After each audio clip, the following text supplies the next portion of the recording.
a partir do versículo 10, Romanos 3:10. São 19 horas e 20 minutos, eu tenho até às 20 horas para entregar essa mensagem.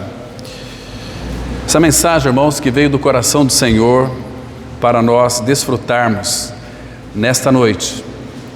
E o desejo do meu coração é que o Espírito Santo, então, revele essas verdades em vossos corações, em vossas mentes, para que nós possamos crescer no Senhor.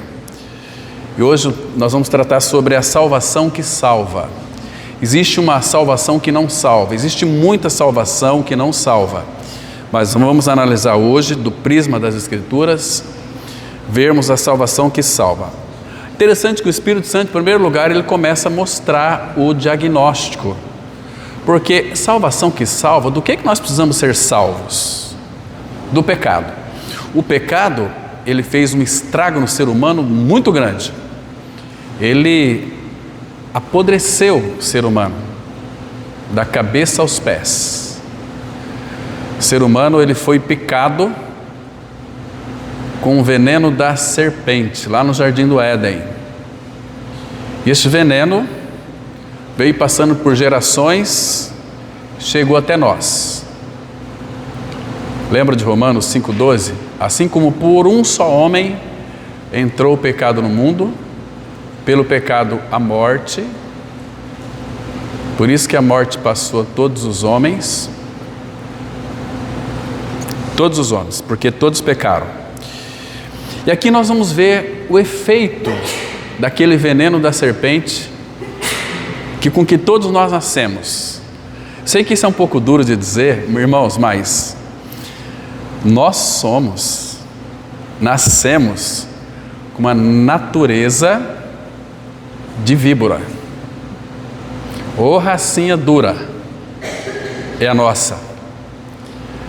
João Batista disse assim: como vocês escaparão, raça de víboras, como escapareis da condenação do inferno?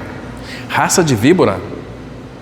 Mas é uma verdade. Todos nós aqui, irmãos, não adianta, por mais manso que você seja, nós nascemos com natureza de víbora. Isso é uma verdade da palavra. Jesus também depois falou que a nossa natureza é raça de víboras, raça sem a vida de Cristo, raça de malignos.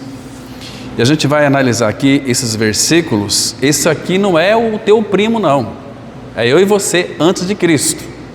Que diz assim, Romanos 3, verso 10. Como está escrito. Então ele está fazendo aqui uma citação lá do Antigo Testamento. Não há um justo, nenhum sequer. Então aqui, irmãos, se não há nenhum justo, quando nós consideramos pessoas justas, é presunção. Nós somos justos até quando nós queremos ser. E o versículo 11 diz assim, o 10, né? Não há justo nenhum sequer. Não há quem entenda, não há quem busque a Deus. Por que nós buscamos a Deus se não há quem busque a Deus? Porque primeiro, Deus, o Pai, Ele veio ao nosso encalço. Como? O Verbo se fez carne e habitou entre nós. Então Cristo veio a este mundo fazer a vontade do Pai. Vocês se lembram que em algumas situações Jesus vai dizer o seguinte, que eu vim buscar as ovelhas perdidas da casa de meu Pai. Nós somos aquelas pedras mortas que fomos lascados daquela rocha, como diz Isaías 51, e caímos neste mundo espiritualmente mortos. Irmãos, que terrível a nossa natureza. Então, verso 12, todos se extraviaram. Se a todos, o teu nome está aqui. Extraviaram de quê? De Deus. Essa mesma palavra extraviaram é alienaram-se de Deus, desviaram-se dele, e a uma se fizeram inúteis. Então o que o homem é?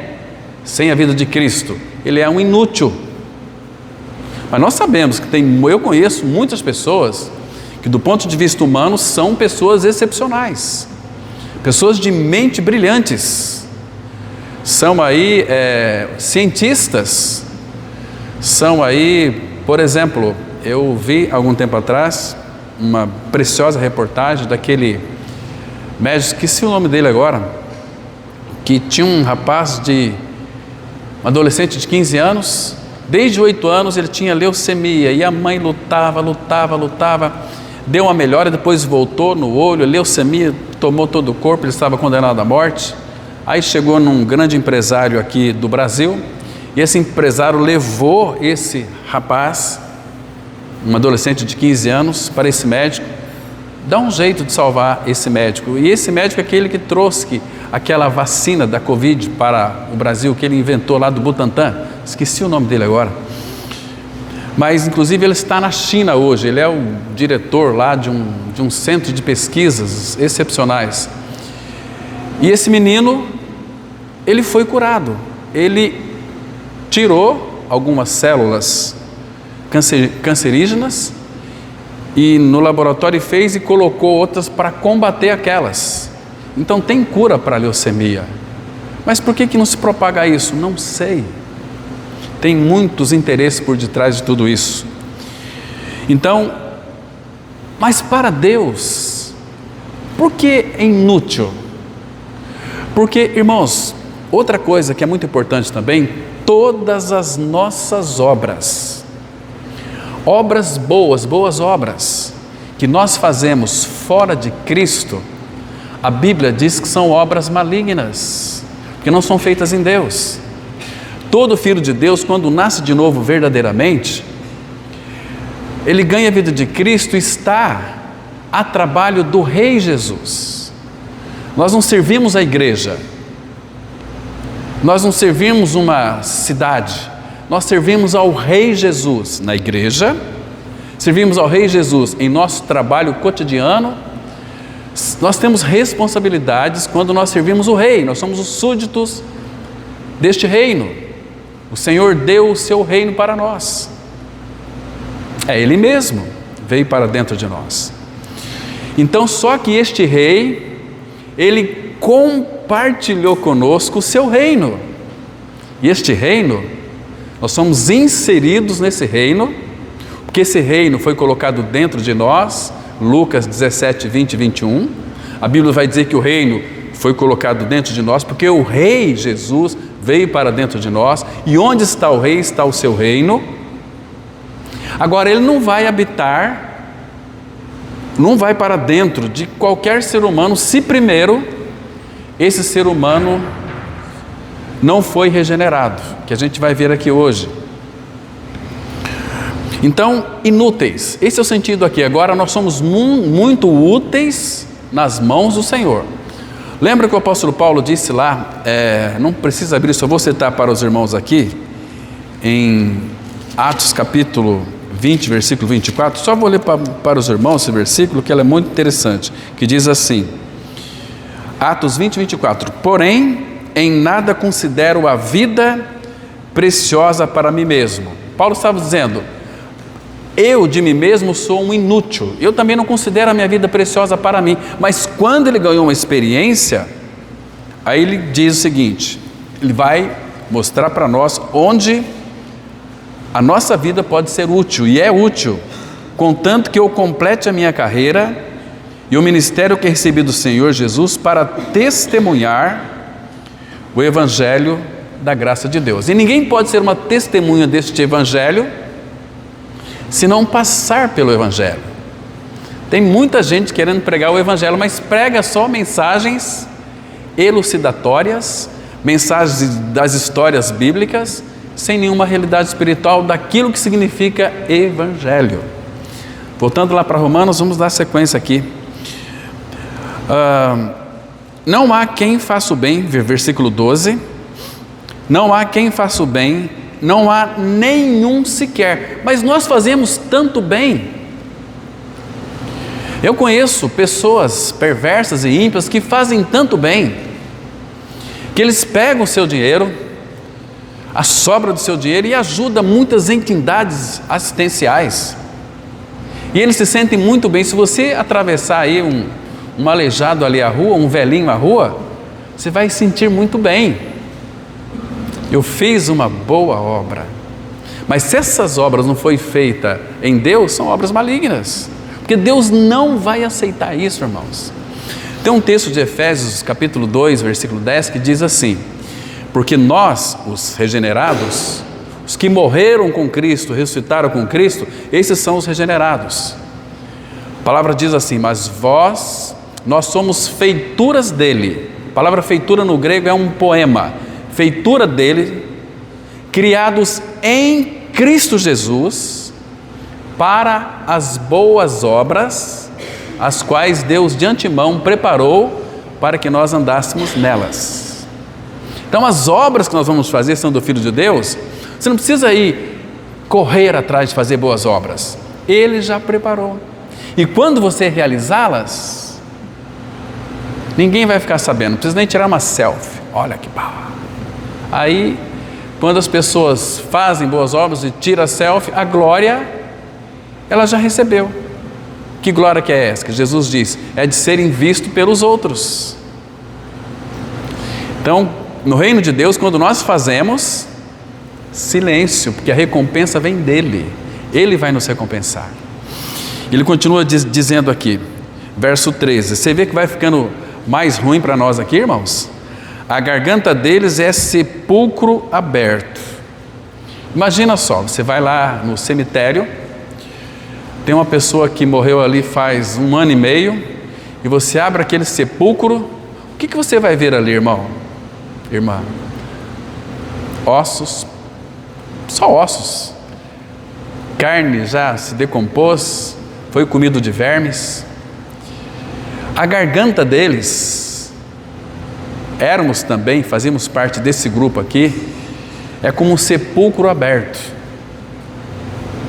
Ô natureza terrível, como é que Deus consegue amar a gente igual a nós? É muito amor para muita coisa podre, né, irmãos? A nossa carne não presta nem para alimento para urubu. Difícil, né, irmãos? Dói, machuca, mas cura.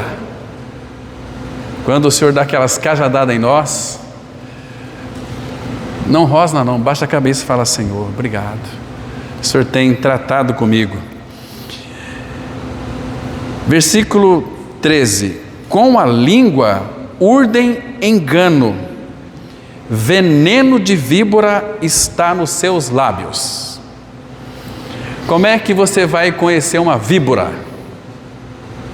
Dá uma cutucada nela. A palavra está dizendo aqui que debaixo da nossa língua tem ninho de... Se fosse ninho de cobra, cobra é inofensiva. Uma sucuri, ela é inofensiva. Ela não tem veneno. Ela mata porque quando está com fome. Mas cobra é cobra. Mas aqui a Bíblia vai dizer que nós somos... veneno de víbora está nos seus lábios. Quando nós nascemos de novo, o Senhor, Ele muda isso na nossa vida, porque é uma mudança de vida. Nós recebemos agora a vida daquele que é santo, daquele que é puro, daquele que é o Todo-Poderoso, que nos habilita a sermos pessoas boas. Fruto do Espírito é bondade, é longanimidade, é benignidade. Fruto do Espírito é amor, paz, alegria, mansidão e domínio próprio. Nós vamos obter isso da parte do Senhor, mas nós não somos nem mansos. Tem algumas pessoas que são mansas geneticamente falando, mas cutuca ela, para você ver se o veneno... Queridos, você já amaldiçoou alguém assim ou não? Com esse veneno do azedume da nossa alma? Porque se isso não for tratado, a gente continua amaldiçoando. Quando você souber que alguém fala mal de você, meu Deus, você já lança o veneno da serpente para ferir as pessoas. Invejosos. Ô, gente dura. Versículo 14: a boca eles a têm cheia de maldição e de amargura. Olha, nós estamos vendo aí uma geração de adolescentes amargurados, porque os pais são amargurados. Em um lar onde reina amargura, maldição, esse menino aqui não vai dar nada que presta na vida, esse aqui é um burro, e a mãe fala, puxou o pai, e aí começa aquela coisa toda, e a criança nasce amaldiçoada pelos pais. Depois não entende porque os filhos viram aí bandidos, drogados, dão tanto problema para a sociedade. Irmãos, nós temos que verdadeiramente entender o que é a cruz. Se nós não entendermos o que é a cruz, porque a cruz é o único instrumento que mata a nossa natureza diabólica. Diabólica. 1 João 3,8 diz assim: quem comete pecado é do diabo. Isso é a Bíblia que está dizendo. 1 João 3,8: para isto o Filho de Deus se manifestou, para destruir, para desfazer as obras do diabo. Ele arrancou de nós, pela raiz, pecado. Seus pés são velozes para derramar sangue, nos seus caminhos há destruição e miséria. Desconhecer o caminho da paz, não há temor diante de seus olhos. Queridos, o homem no pecado é uma alma vivente exclusivamente para morrer. Acho que a tua mãe falou para você o dia que você nasceu. Quando você nasceu, a parteira já gritou lá para o coveiro: mais um. Você começou a morrer a partir do dia que você nasceu, nesse mundo. O mundo, meus irmãos, é um grande hospital e cada doente é um desenganado. A medicina, ela não garante sustentabilidade para ninguém.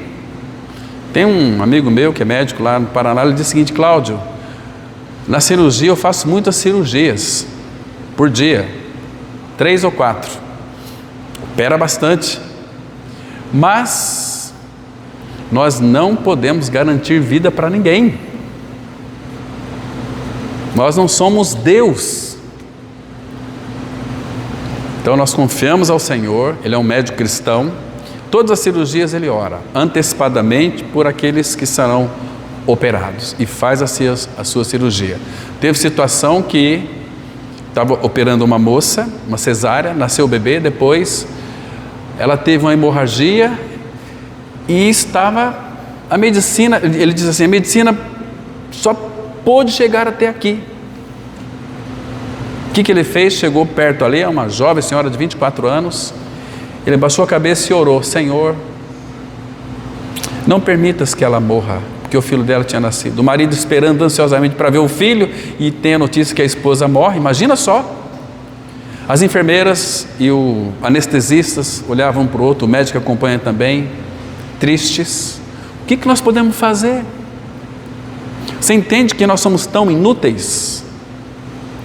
Mas ele chegou perto ali e colocou a mão dele sobre a mão dela e orou: Senhor, não deixe ela partir, em nome de Jesus. Oração simples.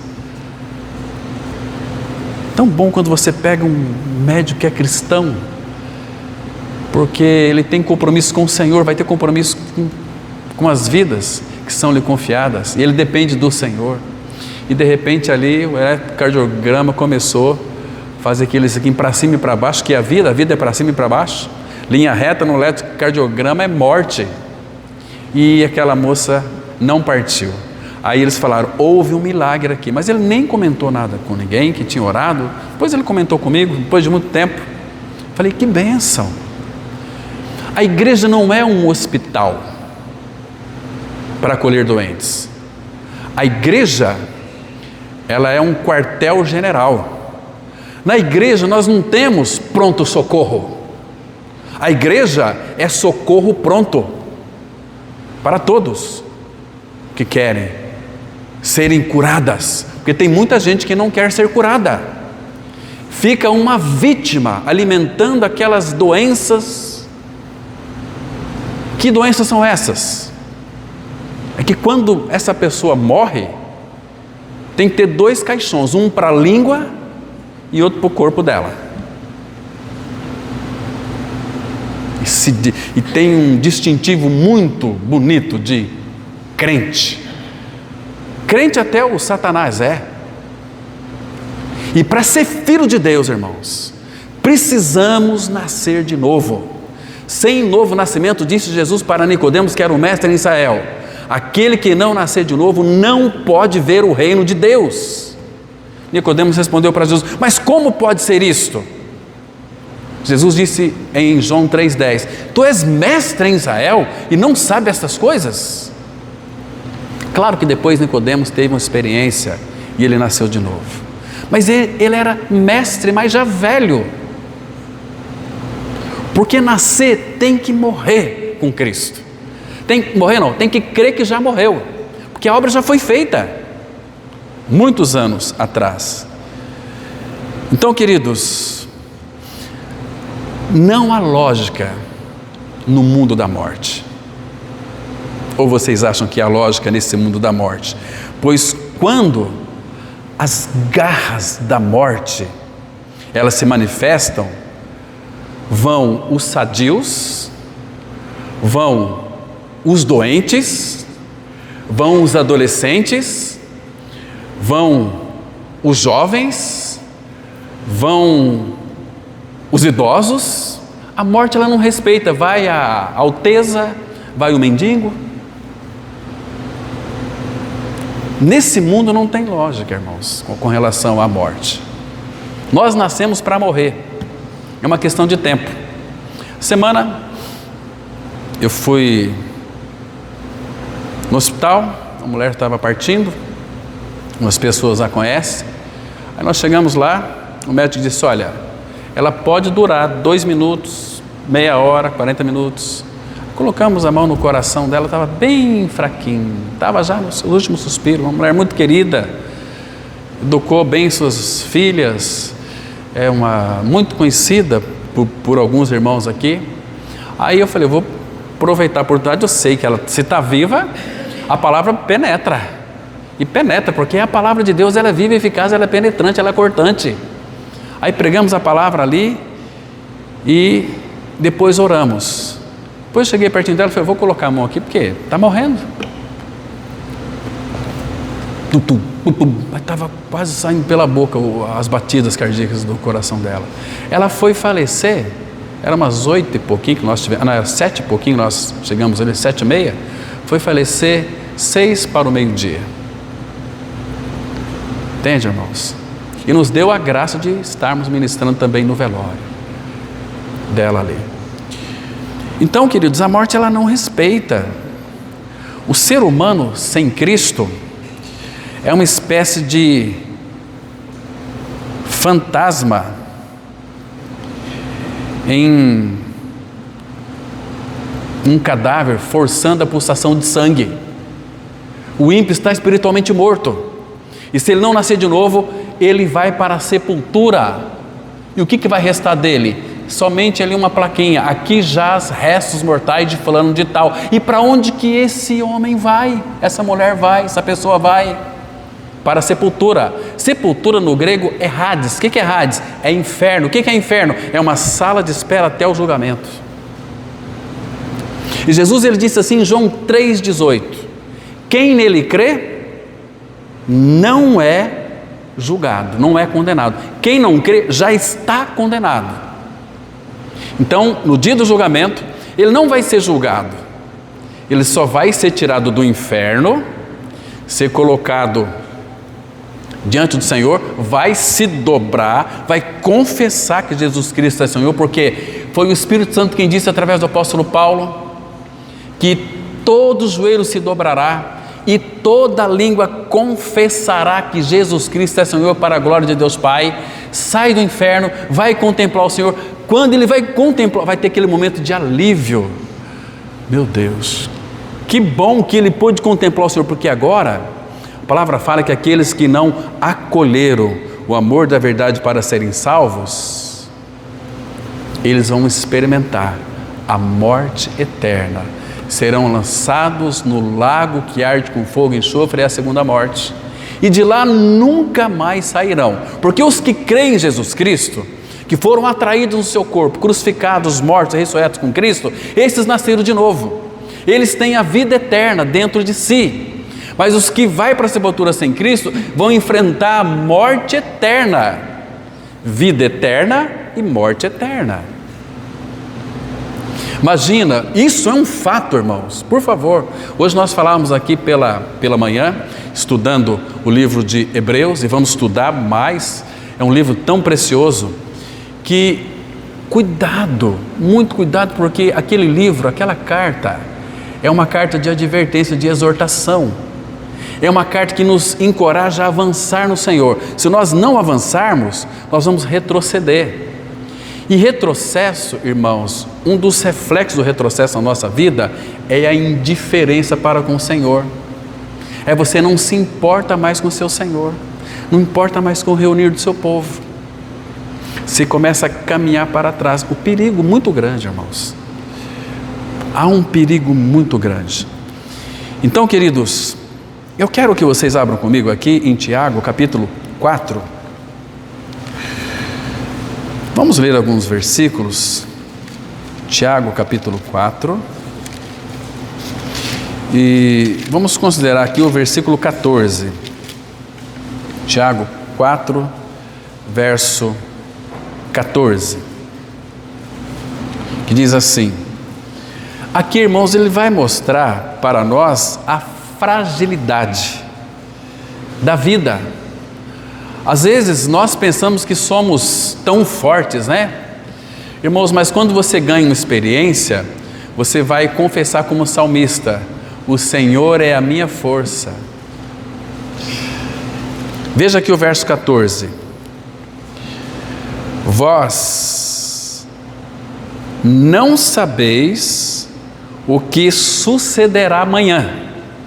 Ou você sabe? O que você vai fazer amanhã? Não, amanhã cedo eu vou trabalhar. Amanhã cedo eu vou estudar. Amanhã cedo eu vou descansar. Talvez você vai descansar eternamente, ou talvez você vai perecer amanhã. Quem aqui pode garantir vida até amanhã? Porque a Bíblia é muito clara: vós não sabeis o que sucederá amanhã. Para nós é uma incógnita. E tem muita gente correndo perigo de morte eterna, brincando com o cristianismo. Ele diz assim, e depois ele faz uma pergunta: que é a vossa vida? Responda aí no seu coração. O que é a tua vida em si mesmo? A Bíblia vai dizer, Isaías 41, 24, ela vai dizer o seguinte, é uma palavra assim muito contundente para nós. Ela é muito chocante, porque vai dizer o seguinte: eis que sois menos do que nada, e menos do que nada é o que fazeis. Que é a vossa vida? Menos do que nada. Entende, irmãos? Então, ele faz uma... que é a vossa vida? Aí o Espírito vai responder para nós: sois apenas como neblina que aparece por um instante e logo se dissipa. Que é a nossa vida, irmãos? É um fio imperceptível de um sopro divino que nos sustenta. Por isso que toda a raça humana, ela está sentenciada e seu fim já foi decretado desde que foram gerados. Correr da morte é tão impossível como correr de si mesmo. Não tem como você correr da morte. Um dia ela te pega numa curva Nós vimos aqui, acho que uns 3 anos atrás, o irmão aqui dando testemunho que vinha vindo lá e foi tomar um tereré, que distraiu e virou caminhonete. Se vocês vissem o estado que ficou a caminhoneta, o Brutamonte está aqui, ó, vivinho. Sofreu algumas coisas, nada. Foi um susto, um impacto. Fiquei pensando, o que ele pensou quando estava bum, bum, bum, bum, bum? Chegou a capotar? Capotou, né? Foi guardado. A mão do pai falou, não, você não vai agora. Entende, irmãos? Então, queridos, abram comigo em Números, capítulo 32. Números 32. Vamos ver aqui o versículo 23. Números 32, verso 23. Essa salvação que salva, primeiro ela mostra o lado negativo nosso, que diz assim, olha o versículo 23, depois eu vou ler o contexto desse versículo aqui,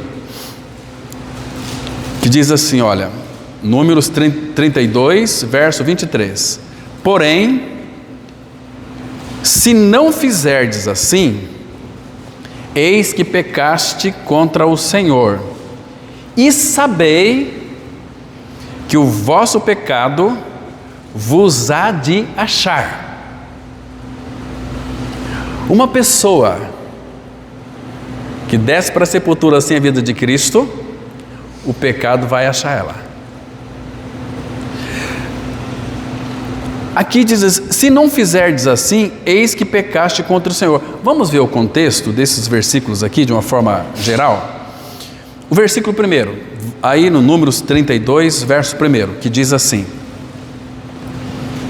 os filhos de Ruben e os filhos de Gade tinham gado em muitíssima quantidade e viram a terra de Jazer e a terra de Gileade, e eis que o lugar era lugar de gado.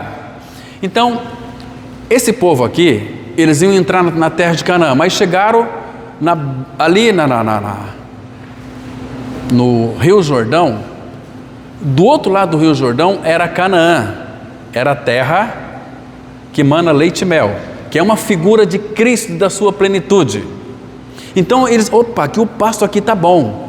Pessoas que eles tinham bastante gados, é terra de gado. Olha que pasto lindo, maravilhoso aqui. Verso 2, escute bem, já você vai entender isso aqui. Vieram, pois, os filhos de Gade, essa tribo não existe mais, Gade, porque não quiseram passar o outro lado do rio, a gente vai entender aqui depois.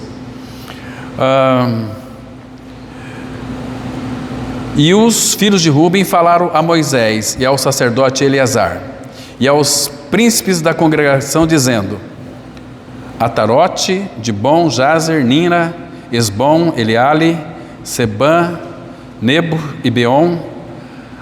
Olha o que eles disseram, a terra que o Senhor feriu diante da congregação de Israel é terra de gado, e os teus servos têm gado. Olha em que eles estavam preocupados aqui, irmãos, presta atenção. Disseram mais, agora aqui que está o ponto. Disseram mais, se achamos mercê, ou seja, se achamos graça aos teus olhos, dê-se esta terra em possessão aos teus servos, agora escute, e não nos faça passar o Jordão. Irmãos, o que significa passar o Jordão? Sabe o que significa a palavra Jordão no hebraico? Descida é morte. Para nós chegarmos em Cristo, em Canaã, temos que morrer. A Bíblia diz em Romanos 6,7, aquele que está morto, justificado está do pecado. Se não morreu, não tem vida de Cristo. Aí tem que aceitar Jesus, está na igreja e pula e grita e faz um monte de coisas e aleluia, glória a Deus, morre e vai tudo para o inferno. Porque nunca experimentaram uma experiência de regeneração.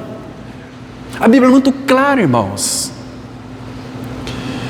Então o Jordão, olha o que eles falaram.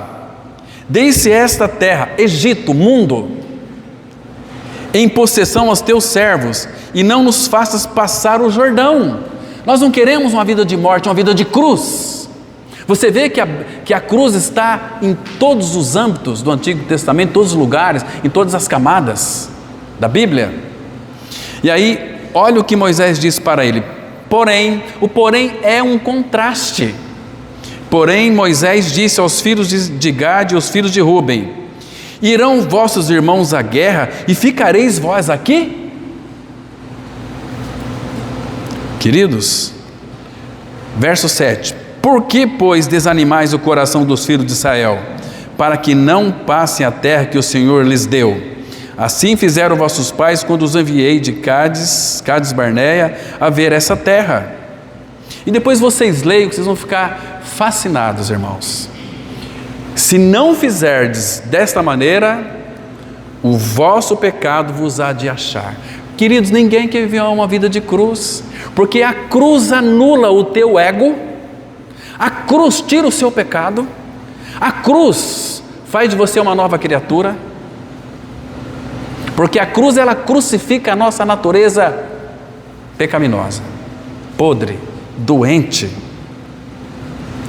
e nos dá uma nova vida pela ressurreição. Queridos, naquele texto que nós lemos de Romanos 3, 18 a 10, ali nós vamos encontrar ali, irmãos, 14 coisas horríveis sobre todos os seres humanos. Depois vocês contam lá, que vocês vão ficar pasmados. E essa terrível lista que tem lá em Romanos 3, 10, de 14 fatos sobre a raça humana, citado ali, naquele texto que nós acabamos de ler, ela é do Antigo Testamento, e onde ali eles descrevem naturalmente a humanidade como ela é por natureza: pecadora, impura, separada de Deus e impotente diante da morte. A única salvação segura, uma salvação que salva de fato, é aquela que resiste às obras. Não é? A obra que Cristo fez não precisa do teu e do meu desempenho.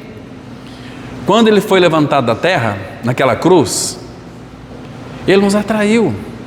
E Zacarias 3,9 fala que Ele tirou ali no corpo, no seu corpo na cruz, a iniquidade singular, em um só dia. O pecado entrou no mundo em um só dia, quando os nossos pais, Adão e Eva, desobedeceram a Deus. Entrou o pecado no mundo, pelo pecado a morte passou a todos os homens, por isso é que todos pecaram. Mas Cristo na cruz tirou a iniquidade em um só dia. Como não vamos considerar o nosso amado Senhor, irmãos? A não ser que vocês queiram ir para o inferno. Quer ir para o inferno? Viva do jeito que vocês querem. Mas está sendo muito grosso. Não, irmãos, a verdade dói, machuca, mas ela cura, ela sara, ela restaura. A verdade nos liberta, conhecereis a verdade e a verdade vos libertará. Pela graça sois salvos mediante a fé. Isso não vem de vós, é dom de Deus, não vem das obras, para que ninguém se glorie. A questão aqui, irmãos, quando o evangelho é pregado, é uma questão de escolhas. Vocês se lembram? Lá no Jardim do Éden, havia ali duas fontes que facultavam a decisão do ser humano. Ou seja, a árvore da ciência do bem e do mal e a árvore da vida e a das outras árvores. Então, Adão e Eva, eles tinham livre arbítrio. Deus disse para eles: de todas as árvores podereis comer livremente, vocês escolham e comam, mas da árvore do conhecimento do bem e do mal, dela não comereis, porque no dia em que dela comereis, certamente vocês vão morrer. Comeram.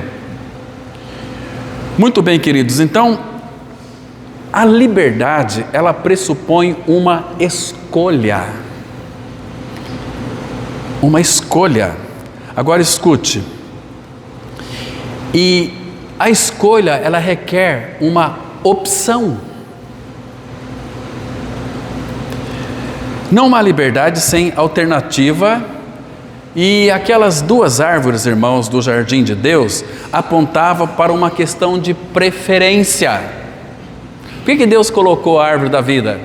Porque Adão, mesmo em sua fase inocente, ele precisava de nascer de novo. porque ele não tinha vida zoe de Deus dentro de si. Deus vinha ter com ele comunhão externa, que depois foi exemplificado pela lei de Moisés, que nós conseguimos cumprir, mas Cristo veio cumprir para nós toda a lei. Agora, por isso a vida eterna e a morte ficaram em matéria ali de decisão do homem. Eles foram tentados, sim, claro, eles foram tentados, e não obrigados a comer daquela árvore que traria morte para eles. Eu vou dizer algo mais importante ainda. A tentação, ela pode ter sido da serpente, mas a decisão é do homem. Não tenha dúvida disso, irmãos. As tentações, elas virão, mas a decisão é tua. Muito cuidado, porque todo o tempo nós temos sido tentados. Agora, Cristo veio. Então Cristo, Ele veio não para refazer o homem. Nós não temos conserto. Nós somos aquele barro que se estragou na mão do oleiro. O que ele fez? Pegou uma massa nova, ele fez um vaso novo, e nesse vaso novo ele colocou um tesouro, que é a pessoa de Cristo, a vida eterna. Irmãos, nós temos Cristo, nós temos a vida eterna. Vamos ler mais 2 versículos, porque eu só tinha até às 20 horas e já passei 2 minutos. Então eu prometo para vocês que eu vou ler. Eu tinha que ler 4 textos, mas vamos ler 2 aqui.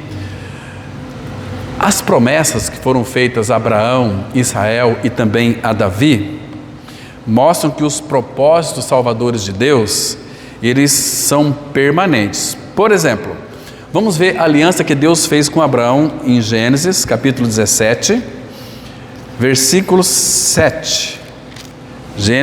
Gênesis 17. Irmãos, presta atenção, que texto lindo é este aqui. Olha só.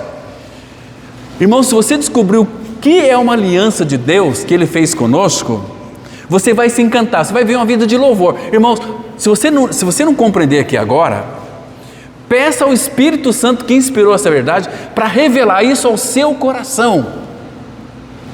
Para você vai experimentar uma segurança inabalável. Gênesis 17, versículo 7, que diz assim: olha só, Deus dizendo: estabelecerei a minha aliança entre mim e ti. Ele está fazendo aqui com aliança com Abraão. Abraão, agora presta atenção. E a tua descendência no decurso das suas gerações. Aliança, glória a Deus que tem essa palavrinha aí. É uma aliança perpétua. Para que ele fez essa aliança? Para ser o teu Deus e da tua descendência. Irmãos, então aqui vamos dizer o seguinte: ele fez essa aliança com Abraão, e quem é a descendência de Abraão? Gálatas 3 vai dizer o seguinte: os da fé são filhos de Abraão, e essa aliança chegou até nós, em Cristo Jesus. Aleluia, irmãos. Isso é fantástico, ninguém pode desfazer essa aliança.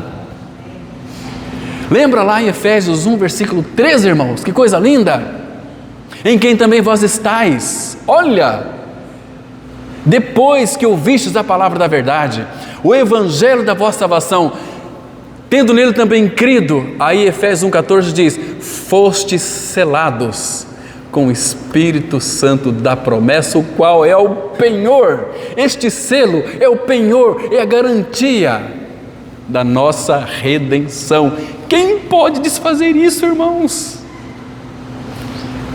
Que coisa linda! Agora, olha aqui o versículo 8: dar-te-ei para você, Abraão, e a tua descendência, que somos nós, dar-te-ei e a tua descendência a terra das suas peregrinações, toda a terra de Canaã. Terra de Canaã é uma figura de Cristo, terra que emana leite e mel, fala de Cristo e da sua plenitude, em possessão perpétua. Cristo é eterno, Ele é a nossa vida, nós temos a vida eterna, e serei o seu Deus. Aqui a ideia de exclusividade, como diz lá em 1 Pedro 2,9, vós sois raça eleita, sacerdócio real, nação santa. Agora escute, povo de propriedade exclusiva de Deus. Irmãos, somos filhos de Deus em Cristo Jesus. Não perca isso de vista, irmão. Ore ao Senhor sobre isso. Irmãos, quando você entender isso, tiver uma revelação desses fatos, você vai descobrir que, como Senhor, que eu posso ser tão abençoado pelo Senhor assim? Porque o Senhor é tão bom comigo, sabe por quê? Isaías 54:10 vai responder para nós. Abra lá, Isaías 54:10. 54:10 de Isaías. Irmãos, olha que versículo, guarde esse versículo no seu coração. E não decore esse versículo, confesse ele diante do Senhor, para louvar, agradecer. Olha só aqui, porque Isaías 54, versículo 10, porque os montes se retirarão. Presta atenção aqui, irmão, olha, escute bem.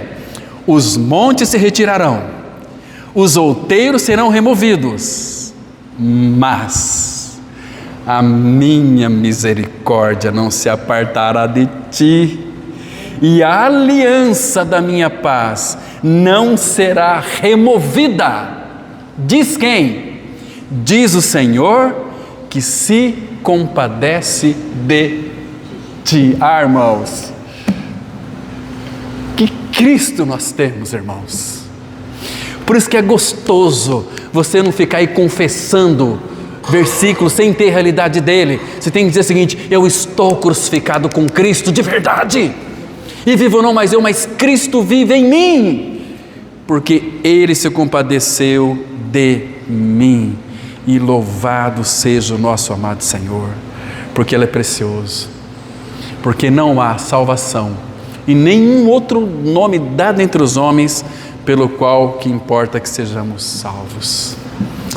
Queridos, na cruz, Ele morreu, mas Ele nos levou a morrer junto com Ele. Fomos crucificados com Cristo. Teu pecado foi tirado. Você é livre em Cristo Jesus. Mas, terceiro dia, nós fomos ressuscitados juntamente com Ele, e nós estamos assentados nos lugares celestiais em Cristo. Cristo é a nossa vida. Aquele que tem o Filho tem a vida. Quem não tem o Filho não tem a vida. Então, para de ser um crente rabugento, seja um filho de Deus, seja um santo e amado do Pai, para viver uma vida de celebrante. Hoje está ruim, estou sofrendo, mas Senhor, eu sei que o Senhor tem um propósito, louvado seja o Teu nome. Queridos, a vitória vai vir na sua vida, olha, desfazendo todos os obstáculos. Mas se você começar, para com isso, irmãos. O Todo-Poderoso habita dentro de cada um daquele que creu. Se Cristo é a sua vida, seja um celebrante. Você sendo um celebrante, nós sendo pessoas celebrantes, nós vamos atrair a simpatia do povo aí fora, para conhecer esse Cristo que habita em nós. Amém? Vamos orar. Pai, graças te damos por mais um tempo que o Senhor nos proporcionou para estarmos juntos. Nós também colocamos, ó Pai, se for da Tua vontade, que haja amanhã os cuidados deste dia nas Tuas mãos. Porque o Senhor disse que se houver amanhã, o Senhor também traria os seus cuidados sobre as nossas vidas. Leva-nos, ó Pai, guardado para os nossos lares, e colocamos nas Tuas mãos, Pai, as nossas vidas. Estamos aqui, Pai, a Teu dispor, ao serviço do nosso Rei Jesus. Nos ajuda, Pai. Continue, Pai, sustentando, nos fortalecendo e revelando mais e mais de Cristo, para que Ele cresça e nós diminuamos. Nós oramos em nome de Teu Filho Jesus. Amém.